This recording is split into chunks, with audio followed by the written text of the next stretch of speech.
nation crypto, c'est mon jumeau, je l'aime comme un joyau. Il a échoué 1000 fois, il s'est relevé 1000 fois. Encore fort, c'est un héros. La Côte d'Ivoire te remercie. L'Afrique fait de toi debout.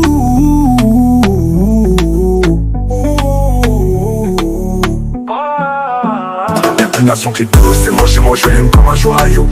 Premier diplômé mondial crypto, il est fort. Sa résilience donne pour à l'échec, trop fort. Crypto millionnaire, la peine est derrière. Plus de galères, formateur millionnaire. L'avenir de nation crypto, c'est mon jumeau, je l'aime comme un joyau. Premier diplômé mondial crypto, il est fort. Sa résilience donne pas à l'échec, trop fort. Crypto millionnaire, la peine est derrière. Plus de galères, formateur millionnaire.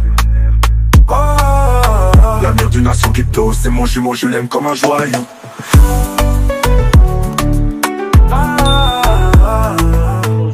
Je suis très heureux de vous retrouver ce matin, parler de l'actualité de la crypto-monnaie et du monde merveilleux de la blockchain. Donald Trump, le 2 avril, a lancé une opération appelée la Libération. Alors cette libération, c'est une libération pour les États-Unis ou bien une libération pour le monde. Nous allons savoir davantage concernant cette libération, jour de libération que Donald Trump a annoncé ce 2 avril. Beaucoup d'actions ont été menées, beaucoup d'actions ont été menées pendant la campagne, beaucoup de promesses ont été faites pendant la campagne. Alors concernant le Bitcoin, Donald Trump, dès qu'il a accédé au pouvoir, on a vu le Bitcoin aller toucher les 100 000 $. Après, le Bitcoin a rechuté. Pourquoi? Parce que il a imposé certains pays avec des taxes douanières allant jusqu'à 25%, la Chine, le Canada et le Mexique. Mais ce n'était pas encore fini. Il a annoncé pour ce 2 avril, alors augmenter ou bien en tout cas retaxer certains autres pays. Maintenant on va dire, mais de façon même universelle. Alors ce qui a été fait, nous allons voir tout à l'heure la réaction des autres pays face à cela. Quel sera l'impact de tout ceci alors sur la macroéconomie et quel sera le lien direct vers les crypto-monnaies? Vous allez essayer de comprendre tout ceci parce que l'un dans l'autre, quand on parle de tout ceci, certains se posent la question, est-ce que cela a un rapport avec les crypto-monnaies? Tout est lié car la macroéconomie aujourd'hui avec tous ces institutionnels tels que les BlackRock, les MicroStrategy, alors les Grayscale, tous ceux-là, dès qu'ils ont mis pied dans la crypto-monnaie, c'est-à-dire c'est comme c'est Wall Street même qui est rentré carrément par la grande porte. Donc les uns influencent les autres. Pourquoi vous voyez toutes ces fluctuations, mais nous allons envoyer cela au niveau des crypto-monnaies pour que vous compreniez le lien entre ces deux entités. Alors ça risque d'être une vidéo pleine d'informations, une vidéo qui va essayer d'éclaircir les gens pour essayer un tant soit peu de donner cette information que tout le monde attend. Est-ce que le marché a réagi à cela? Est-ce que le marché va réagir positivement ou négativement à cela? Pour ceux qui viennent de nous prendre en marche, déjà activez les cloches de notification, abonnez-vous pour ne rien rater des prochaines vidéos. Avant d'aller plus loin, regardons déjà le cours du marché. Le marché a réagi par rapport déjà à l'annonce, mais ce qu'on attendait, c'est vrai, mais nous attendons un marché qui allait réagir plus négativement, mais quand nous regardons, le marché n'a pas réagi de façon très négative par rapport à l'information. Le Bitcoin est descendu de 83 000, il était allé jusqu'à 85 000 $ parce qu'il avait pricé déjà l'information, donc il est descendu à 81 000 $ à l'heure de cette publication. Il allait même jusqu'à toucher même 88 000 $ avant de descendre. L'un dans l'autre, nous constatons que le marché est en train d'absorber un tant soit peu toutes ces informations. Maintenant, quel sera le lien de tout ceci? Nous allons le savoir dans les prochaines vidéos, à travers nos différentes analyses macroéconomiques et aussi microéconomiques. Vous allez savoir tout ce qui se passe, quel est le lien de tout ceci. Mais déjà, avant toute chose, allons regarder déjà la réaction mondiale face à cette annonce de Trump. Après la guerre en Ukraine, la guerre économique, Donald Trump a lancé son offensive douanière, plongeant le monde dans l'incertitude et déconcertant par la même occasion ses vassaux occidentaux. Nous reviendrons ensuite sur la croisade judiciaire menée en Pologne contre les conservateurs défaits lors des dernières élections. Malheur Aux vaincus. Onde de choc sur les marchés, Donald Trump a amorcé une première manœuvre dans la guerre commerciale qu'il entend mener, élément d'explication et réaction. Le jour de libération de l'économie américaine, c'est ainsi que Donald Trump a appelé sa salve de droits de douane déclenchée mercredi. Concrètement, la mesure consiste en un tarif universel minimum de 10% appliqué à toutes les importations, auxquelles s'ajoutent des surtaxes spécifiques par pays. Cette politique protectionniste vise à redynamiser la production locale et à réduire le déficit commercial américain. Cependant, elle provoque une secousse majeure pour les nations visées, bouleversant les chaînes d'approvisionnement mondiales et menaçant la stabilité économique internationale. Si certains pays, comme le Royaume-Uni et Israël, semblent bénéficier d'un traitement de faveur, d'autres, tels que la Chine ou le Vietnam, subissent des taxes écrasantes, révélant ainsi les priorités géopolitiques de Washington. Le dispositif mis en place par Trump repose sur une double structure. Un socle de 10% donc sur tous les biens importés, complété par des surtaxes ciblées. Les chiffres parlent d'eux-mêmes. La Chine, souvent désignée comme l'adversaire économique numéro 1 des États-Unis, voit ses produits frappés d'une taxe totale de 44%. 10% de base plus 34% de surtaxe. Le Vietnam, devenu un hub industriel clé pour contourner les tensions sino-américaines, est encore plus durement touché avec un taux global de 56%, avec 10% plus 46%. Ce qui peut paraître contre-intuitif puisqu'Hanoï avait opéré un rapprochement important avec les États-Unis depuis plusieurs décennies et avait même accueilli la rencontre entre Donald Trump et son homologue nord-coréen Kim Jong-un lors du premier mandat du président américain. L'Union européenne, partenaire historique, n'est pas épargnée avec une taxe de 30%, 10% plus 20%, tandis que l'Inde, le Japon et la Suisse subissent respectivement 36%, 34% et 41%. Ces mesures, qui touchent des secteurs aussi variés que l'automobile, le textile ou l'électronique, risquent de freiner les exportations vers le marché américain, vital pour nombre de ces économies. A l'inverse, certains alliés stratégiques bénéficient d'une relative clémence. Le Royaume-Uni, avec un tarif limité à 10% sans surtaxe supplémentaire, échappe aux sanctions les plus lourdes. Cette mensuétude s'explique probablement par la sortie du pays de l'UE, un choix salué par Donald Trump et par une convergence géopolitique avec Washington. Israël, allié indéfectible des États-Unis, semble également profiter d'un traitement privilégié, bien que les données précises à son sujet restent floues dans les annonces initiales. L'État hébreu s'en tirerait ainsi avec un tarif à 17%. Ces disparités traduisent donc une logique autant politique qu'économique où les droits de douane deviennent un outil de récompense ou de punition dans le grand jeu international. Pour les pays les plus taxés, les conséquences sont immédiates. Au Vietnam, par exemple, le Premier ministre Pham Minh Chinh a ordonné la création d'une équipe de réaction rapide pour limiter les dégâts sur une économie dépendante des exportations vers les États-Unis, notamment dans le textile et l'électronique. En Chine, où les surtaxes automobiles atteignent 25%, Pékin dénonce une intimidation et promet des représailles tout en maintenant un canal de dialogue avec Washington. L'Inde, bien que durement touchée avec 36%, y voit paradoxalement une opportunité de capter des parts de marché face à des concurrents encore plus pénalisés comme le Vietnam ou la Chine. Quant à l'UE, la hausse des coûts menace des secteurs phares comme l'automobile et les vins et spiritueux, avec des pertes estimées à 1,6 milliard d'euros pour les exportations communautaires.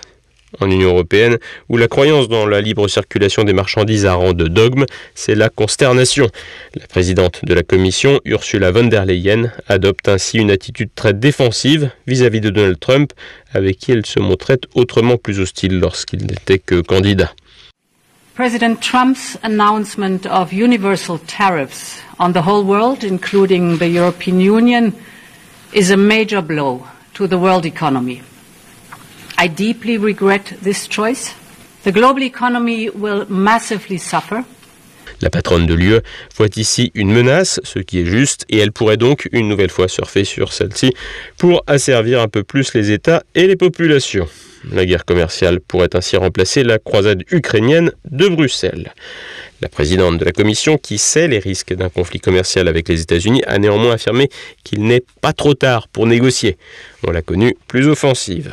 Le chancelier allemand Olaf Scholz a lui dénoncé des mesures fondamentalement erronées et promis une réponse unie, forte et appropriée de l'UE. Chez nous, François Bayrou a déploré une décision qu'il juge catastrophique. Cette décision est une catastrophe pour le monde de l'économie. C'est une immense difficulté pour l'Europe.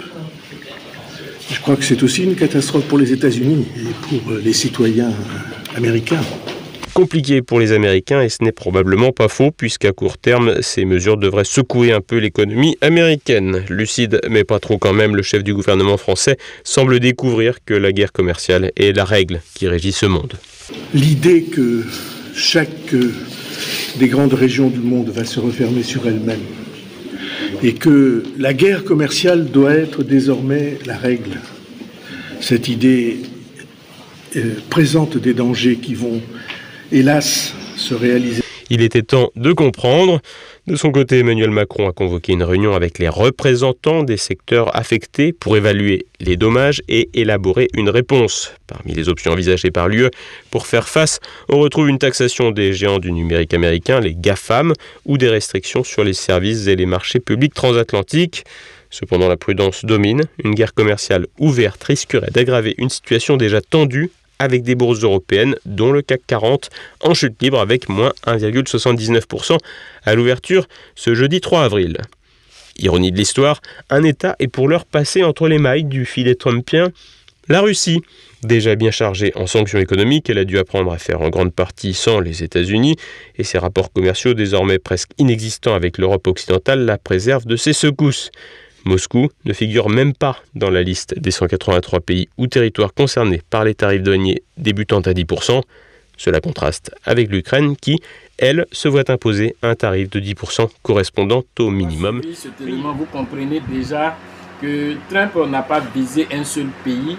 Alors plus d'une centaine de pays ont été taxés, voilà, on va dire même de façon universelle. 10% ont été imposés de façon universelle comme taxe douanière à tous les pays.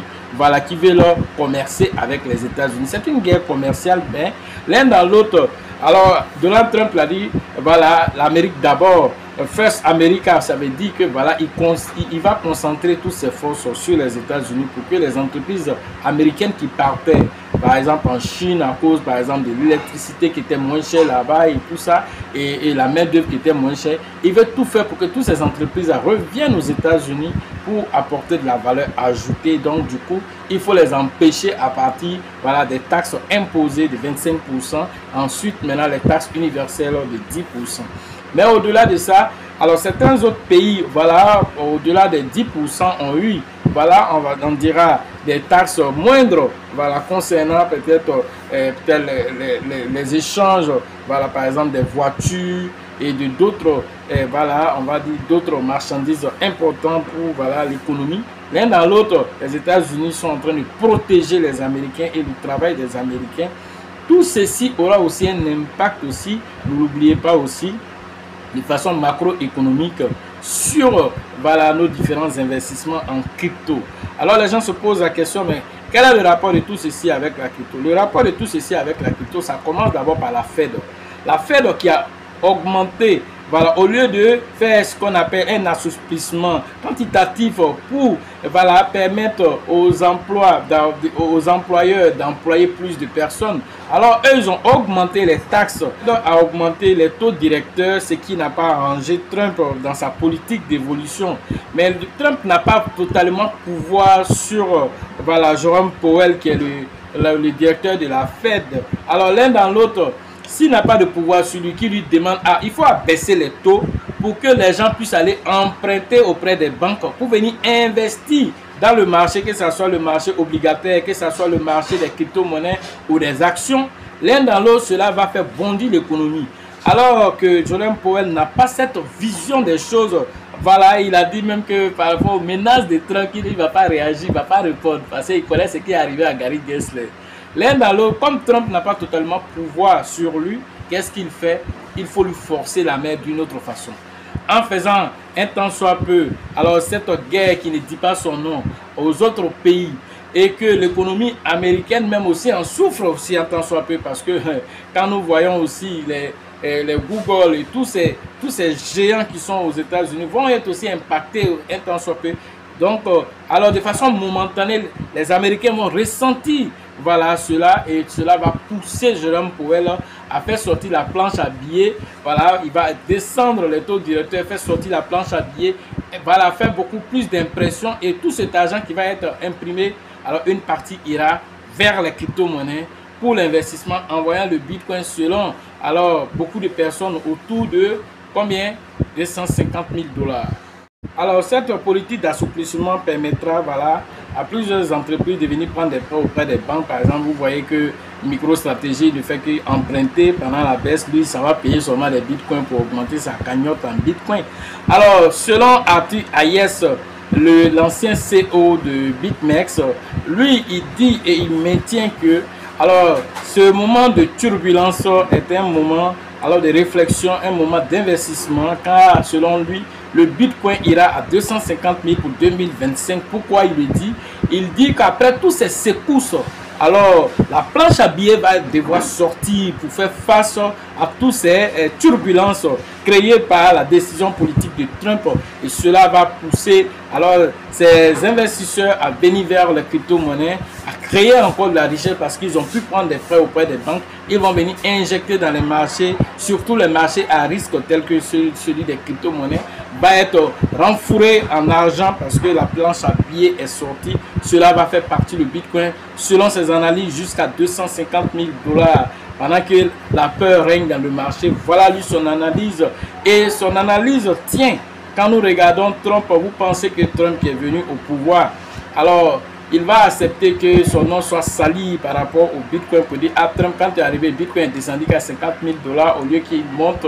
Il ne va pas accepter ça. S'il doit accepter qu'on l'insulte pendant un certain temps, le temps que voilà, on va dire le marché même absorbe ces secousses-là, il va l'accepter.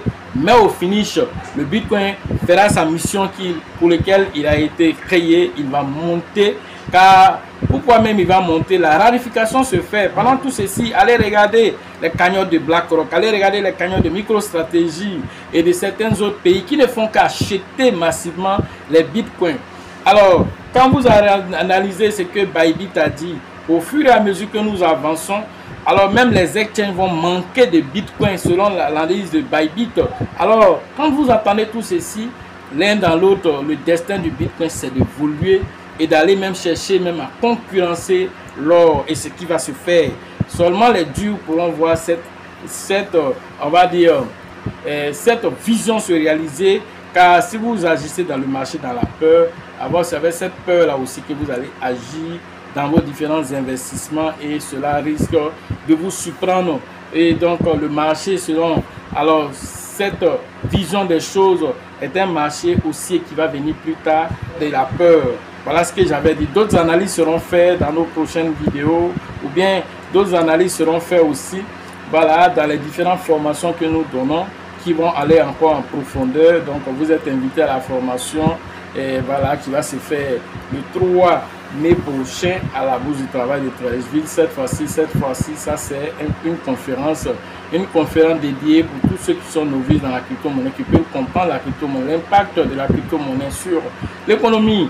Voilà, l'impact de la crypto-monnaie sur votre vie, comment un temps soit peut sécuriser alors vos acquis, comment un temps soit peut vous projeter dans un avenir radieux avec les crypto-monnaies. Tout ceci trouvera réponse à cette conférence. Après, nous allons avoir une formation. La formation elle-même, le séminaire de formation en une journée. La conférence se fera, voilà, mais elle sera à 5 000 francs pour tout le monde, permettre l'accessibilité à tout le monde. Invitez vos proches, voilà, pour qu'ils soient à cette conférence. Après, nous aurons le séminaire qui va se faire en une journée, 50 000. Le déjeuner même de midi est pris en compte dans ce séminaire.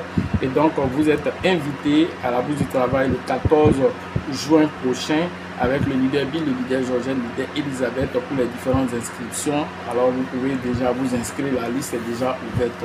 Ensuite, à San Pedro, nous allons interagir le 16 et le 17 mai prochain avec le leader Tébi Joseph du côté de la ville balnéaire de San Pedro. N'oubliez pas le livre qui a été mis en place pour votre bonheur, pour votre voilà, richesse intérieure, pour que chacun puisse appréhender ceci. Lorsque tout le monde fuit, c'est là qu'il faut venir dans le marché. Il faut comprendre cela. Je vous ai toujours dit, suivez la trace de l'argent. Alors, quand BlackRock regarde tout ceci, vous pensez qu'il est en train de paniquer. Lui, il ne fait que alors, remplir sa cagnotte en bitcoin et même en d'autres altcoins. Même Donald Trump, même avec sa famille, sont en train de payer plusieurs autres altcoins. vous êtes là et donc vous paniquez. La panique ne va rien résoudre. Sachez toujours que la chance accorde et accordera toujours ses faveurs aux esprits avertis, aux esprits entrepreneurs. Et si vous pensez que la formation coach, je vous en prie, essayez l'ignorance à la prochaine.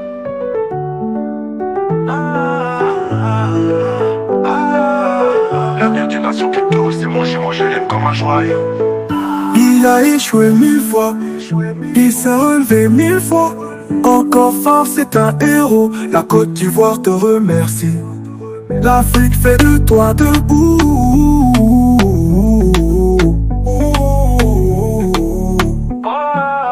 L'avenir d'une nation crypto, c'est mon jumeau, je l'aime comme un joyau. Premier diplômé mondial crypto, il est fort. Sa résilience donne peur à l'échec, trop fort. Crypto millionnaire, la peine est derrière. Plus de galères, formateur millionnaire. L'avenir d'une nation crypto, c'est mon jumeau, je l'aime comme un joyau. Premier diplômé mondial crypto, il est fort. Sa résilience donne pas à l'échec, trop fort. Crypto millionnaire, la peine est derrière. Plus de galères, formateur millionnaire. L'avenir d'une nation crypto, c'est mon jumeau, je l'aime comme un joyau.